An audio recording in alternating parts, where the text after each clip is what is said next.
स्वातंत्र्याची जाहीर होती. त्यांना अनेक कुष्ठव्याधी रोग जडल्या होत्या. त्यांना ब्रह्मसंबंध झाला होता, क्षयरोग देखील झाला होता. त्या व्याधी कुठल्याही औषधांना कमी होत नव्हत्या. वैज्ञानिक थकले त्या संपल्या. शेवटचा उपाय म्हणजे काशीला आले. काशीनाथाची सेवा करत असताना कार्यक्रमाचा उल्लेख आहे. तिथं त्यांनी धर्मसंकीर्तनं चालू केली, पारायण चालू केली, अन्नसंतर्पण चालू केली, ब्राह्मण भोजन देखील त्याला सुरुवात केली. असं करत असताना एक दिवस ते गर्भगृहात काशी विश्वनाथाच्या दर्शनासाठी गेले असताना असंख्य लोकांची उपस्थिती रांग लागली होती. त्यावेळेस ज्यावेळेस त्याचा नंबर आला काशी विश्वनाथाच्या शिवलिंगावर डोकं टेकण्याचा, त्यावेळेस त्यांचं असं लक्षात आलं की काशी विश्वनाथाचं शिवलिंगच गुप्त झालेलं दिसू लागलं आणि तिथं महाराजच उभे राहिलेले दिसू लागले. तिथल्या पंडितांनी सांगितलं बा तुम्हाला इथं राहायची अनुमती नाही आहे, तुम्ही तुमच्या महाराजांच्या दर्शनाला जा असं त्यांना सांगायला पाहिजे. तरी देखील ते अक्कलकोटला आले फिरतच राहिले. शरीर पुरुष होत चाललं होतं, मरणासन्न स्थिती प्राप्त होत चालली होती, दिवसेंदिवस व्याधी पडत चालली होती, औषधाची मात्रा काय चालली नसे झाली होती. असा काय करावं ह्या विमर्शनेत असताना त्यांच्या डोक्यात एक विचार आला की आपण गाणगापूरला जावावं आणि तिथंच आपण देह विसर्जन करावं असं त्यांच्या मनात आलं. म्हणून ते सहपरिवार असं मजल करत गाणगापूरला आले. गाणगापूरला आल्यानंतर त्यांनी माधुकरी मागायला सुरुवात केली, गुरुचरित्राची पारायणं सुरू केली, अन्नसंतर्पण चालू केली, धर्मसंकीर्तनं चालू केली. असं करत असताना 3 महिन्याचा कालावधी लोटलेला आहे. 3 महिन्यानंतर महाराजांनी स्वप्नातून सांगितलं मी अक्कलकोटला आहे, मी अक्कलकोटला असं सांगितलं. तरी देखील ते अक्कलकोटला आलीच नाही, तिथंच राहिले. शरीर पुरुष होत चाललं होतं, मरणासन्न स्थिती प्राप्त होत चालली होती, औषधाची मात्रा काही चालली नसे झाली होती. आता काय करावं ह्या विचारात असताना परत महाराजांनी दुसऱ्यांच्या स्वप्नातून सांगितलं मग तू अक्कलकोटला येणार आहेस का नाही असं विचारलं. शेवटी जा विचारला. मग शेवटी ते कसे अक्कलकोटला आले. अक्कलकोटला आल्यानंतर महाराज त्यावेळेस कोणत्या वृक्षाखाली बसले होते. शंकरराव राजेंना बघून महाराजांनी एक लीला केली, चमत्कार केला. त्यांना बघितल्या झटकन ते उठले आणि शेखनूर दर्ग्याकडे चालू लागले आणि त्याच्या पाठीमागे शंकरराव राजे आणि त्यांचा परिवार देखील चालू लागला आणि त्यांच्यासोबत महाराजांचे शिष्य परिवार बाळाप्पा चोळप्पा सुखराबे भुजंगे यांच्या सेवेकरी देखील चालू लागले. आणि शेखनूर दर्ग्यावर पोहोचल्यानंतर तिथे एक नवीन कबर खंड झाली. शंकरराव राजेंना बघून महाराज त्या नवीन कबरीमध्ये आपल्या अंगावरचं उपकरण शाल छाटी वगैरे त्यात टाकलं आणि शंकरराव राजेंना बघून महाराज त्या नवीन कबरीमध्ये झोपले आणि शंकरराव राजेंचं मरण चुकवलं. महाराज बोलतील ते औषध होतं, निमित्त मात्र शब्द होते.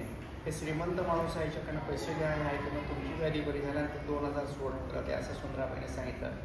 2000च कमी 10,000 सुवर्णमुद्रा करून सांगितलं आणि संकल्प सोडला.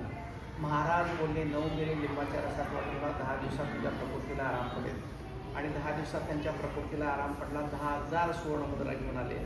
10,000 सुवर्णमुद्राचं काय करायचं? गावच्या बाहेर रामाच्या मंदिराचा एक उल्लेख केला आणि मारुतीच्या मंदिराचा एक उल्लेख केला. तिथे चुनेगरची मठ बांधून सांगितलं महाराजांनी. लोकांनी त्या काळात विरोध केला. गावच्या बाहेर मठ तिथेच बांधून विश्रांतीस्थान म्हणून सांगितलं. महाराज विश्रांतीस्थान असं सांगितलं आणि महाराजांनी आपल्या पायाचे ठसे तयार केले, छापा तयार केला, माप तयार केलं. त्या मापावरने आतल्या पादुका तयार करून घेतल्या. त्या पादुकावर महाराजांचे सगळे शुभचिन्ह आहेत. शंख आहे, चक्र आहे, गदा आहे, पद्म आहे, त्रिशूल आहे, डमरू आहे, कमंडल आहे, बोटी आहे, झोळी आहे, बेलाचं पान आहे, बेलाचं पात्र आहे. समोरच्या बाजूला चंद्र आहे, पाठीमागच्या बाजूला सूर्य आहे, समोरच्या बाजूला श्री स्वामी समर्थ लिहिलेल्या अद्याक्षर आहेत, पाठीमागच्या बाजूला शके 1800 महाभक्त प्रतिपदा 1877 असं कोरलेलं आहे.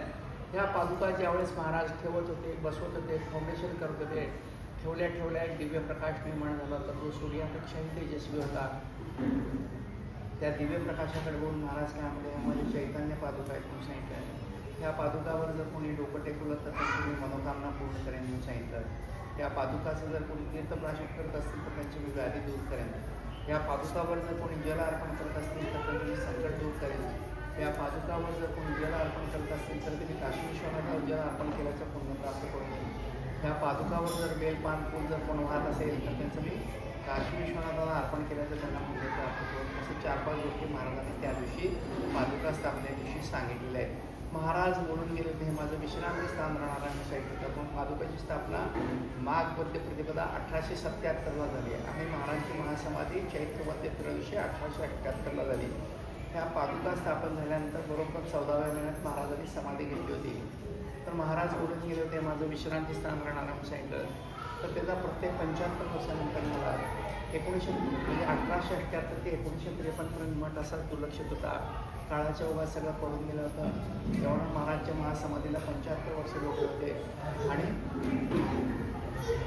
फक्त पादुका तेवढ्या शाबूत होत्या आणि ती समोरची भिंत त्यांच्या उंचीप्रमाणे बनवला तो महादरवाजा तेवढा शाबूत होता. बाकी सगळं काळाच्या वर फोडून दिलेलं होतं. आणि 1953ला तर माघ वद्य प्रतिपदा 1953 साली एक बाल साधू गाणगापूर मार्गे अक्कलकोटला आल्याचा उल्लेख आहे. ते विश्वभ्रमण करत करत अक्कलकोटला आले होते. त्यांची वेशभूषा साईबाबा सारखीच होती. साईबाबांचे लीला चमत्कार कसे झाले तशाच प्रकारचे लीला चमत्कार त्यांचे झाले. त्यांनी लोकांना मार्गदर्शन करायला सुरुवात केली. तर लोकांना त्यांनी इथं आणलं अक्कलकोटच्या लोकांनी आणि मठातली परिस्थिती बघितली. फक्त पादुका तेवढ्या शाबूत होत्या, बाकी सगळं पडून गेलं होतं. भिंत आणि ते समोरची तेवढा दरवाजा तेवढा शाबूत, बाकी सगळं पडून गेलं होतं. झाडं झुडपं वाढली होती, जंगल वाढलं होतं. मग त्या लोकांना इथे घेऊन आल्यानंतर त्यांनी मठाची दुरावस्था बघितल्यानंतर मठातून कायापालट करण्यास सुरुवात केली, स्वच्छता करण्यास सुरुवात केली, जंगल साफ करायला सुरुवात केली, लोकांना हळूहळू मार्गदर्शन करायला सुरुवात केली. महाराजांचं जे राहिलेलं कार्य आहे मी सांगितलं होतं सकाळी, जुन्या चालीरीती, रूढी परंपरा, प्रचलित कर्मकांड, सोळं ओळख, जातपात, उंचनीच हा भेदभाव महाराजांच्या ठिकाणी होता. तेच कार्य सद्गुरू बेलानाथ महाराजांनी त्यांच्या 50 वर्षाच्या हयातीमध्ये केलं आहे. महाराजांचं दुसरं जे कार्य आहे, नामस्मरणाचा महिमाबद्दल मी सकाळी बोललो त्यावेळेस, नामस्मरणाचं परत सांगत नाही. नामस्मरणाचा महिमा त्यांनी सांगितला. तेच कार्य सद्गुरू बेलानाथ महाराजांनी त्यांच्या 50 वर्षाच्या कालावधीमध्ये केलेलं आहे. त्याच्या व्यतिरिक्त आपण काय केलं, महाराजांची समाधी झाल्यानंतर हे सगळं दुरावस्था झाल्यानंतर स्वच्छता साफसफाई करायची होती. 1997ला आपण इथे ट्रस्ट तयार केला. ट्रस्टच्या मार्फत तुम्हाला AC नॉन AC दोन्ही प्रकारचे रूम आहेत. चंपाषष्ठी 1996ला या मूर्तीची स्थापना झाली आणि सकाळी तुम्हाला 6 वाजता चहा मिळतो, 8:30 वाजता चहा आणि अल्पोपार असतो, दुपारी 12 वाजता भोजन महाप्रसाद असतो, संध्याकाळी 7 वाजता भोजन महाप्रसाद असतं. त्याच्या व्यतिरिक्त आपल्याकडे 15 विद्यार्थी इथले आहेत आणि बाहेरचे 10 विद्यार्थी, असं 25 विद्यार्थ्यांना आपण दत्तक घेतलं. त्यांना 4 कॉलेज फी, परीक्षा फी, युनिफॉर्म आणि त्यांना शैक्षणिक साहित्य आणि लॅपटॉप वगैरे आणि खेळाचं साहित्य वगैरे आपण देतो. त्याच्या व्यतिरिक्त बाजूलाच मलगोंडा हॉस्पिटल म्हणून आहे, तिथं कॅन्सर. श्री स्वामी समर्थ महाराज की जय.